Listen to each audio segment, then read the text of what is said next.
Hello Kolkata live at মহানগর পত্রিকা কার্যালয় মহানগর, একটি স্বনামধন্য পত্রিকা। তার দুই কর্ণধার রঞ্জন সেনগুপ্ত এবং ঈশানী সেনগুপ্ত পল, আর আছেন সভাপতি মাখনলাল স্যার।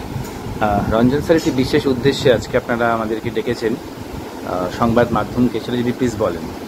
হ্যাঁ, তার প্রধান কারণ হচ্ছে আমাদের প্রাক্তন সম্পাদিকা অনুরাধা চক্রবর্তী। সেই অনুরাধা চক্রবর্তী যে কাণ্ডকলাপ ঘটিয়ে গেছে, সেই কাণ্ডকলাপের জন্য আজকে ডাকা। তার কারণ হচ্ছে এখান থেকে মূলত তিনি একটা যে ব্লেম দিয়েছেন যে তিনি কোনো টিএ পাননি, তিনি 4,500 টাকা টিএ পেয়েছেন। দ্বিতীয় কথা হচ্ছে তিনি সাহিত্য জগৎ থেকে কমিশন নিয়েছেন। তৃতীয়ত ILF এর মতন সংগঠনের থেকেও তিনি যে মোটা টাকা কমিশন পেয়েও তারপরেও বলছেন যে আমি ওখান থেকে কোনো কমিশন পেইনি। মানে নিজে এতটা নির্লজ্জ হতে পারে একটা ভদ্রমহিলা আমার জানা ছিল না। ঠিক আছে, এছাড়া আমার বিশেষ কিছু বলার নেই। তবে সাহিত্য জগতে যারা আছেন, সাহিত্য নিয়ে যারা ভালোবাসেন, তাদের প্রত্যেককে আমি একটা মেসেজ দিতে চাই যে এই অনুরাধা চক্রবর্তী থেকে খুব সাবধানে থাকবেন। এই অনুরাধা চক্রবর্তী যে জেনারেশনে যাবে সেখানেই কিন্তু সব শেষ। আমরা ঈশানী সেনগুপ্ত পলের বক্তব্য শুনব।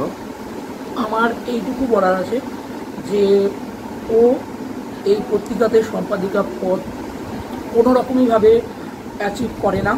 ও নিজে থেকেই পদটা নিয়েছিল, আর এমন সময় নিয়েছিল যে সময়টাতে আমাদের তখন ভাবনা চিন্তা সমস্ত কিছু ঊর্ধ্বে ছিল, কারণ আমরা কীভাবে বইটা বার করব সেটাই আমাদের প্রথম ফার্স্ট প্রায়োরিটি ছিল। সেই জন্য কে কোন সম্পাদিকা পদ হোল্ড করছে আমার না কত মাথায় আমাদের কারুর ছিল না। তো ও নিচ্ছে নিক, ভালো কথা, কিন্তু ও নিয়ে যেভাবে জিনিসটাকে হ্যাপাটাইট করে দিয়েছিল প্রোগ্রামটাকে, বিশেষ করে খুবই খারাপ, খুবই খারাপ।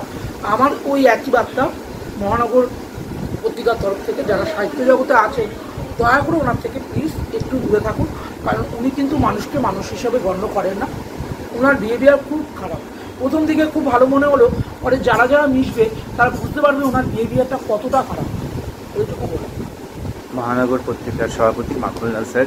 স্যার, 14 জুন যে অনুষ্ঠান হয়েছিল সেখানে আপনি অবশ্যই ছিলেন, তো সেই অনুষ্ঠান নিয়ে যদি কিছু বলেন, যে বিশৃঙ্খলা হয়েছিল। সেই অনুষ্ঠানে অনুরাধা চক্রবর্তী এককভাবে যা কিছু করার চেষ্টা করেছেন, অর্থাৎ যাদের যা ডিউটি ছিল, কাজ দেওয়া হয়েছিল, তাদেরকে একেবারে সরিয়ে দিয়েছে।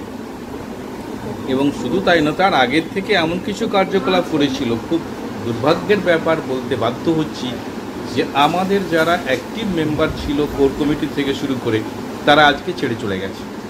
তাদের সবার সঙ্গে যোগাযোগ করলে তারা একটাই বক্তব্য বলেছেন যে ওই ভদ্রমহিলা যা বলেছে, যা করেছে, তার জন্য আমরা আর ওখানে যেতে পারব না।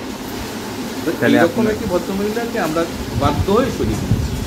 তাহলে আপনাদের এক্সিকিউটিভ কমিটি মিটিংয়ের সিদ্ধান্তেই আপনারা ওনাকে রিমুভ করেছেন, এবং আগামী দিনেও একেবারেই আপনারা চাইবেন না যে তিনি ফিরে আসুক বা অন্য সাহিত্য জগতেও থাকুক।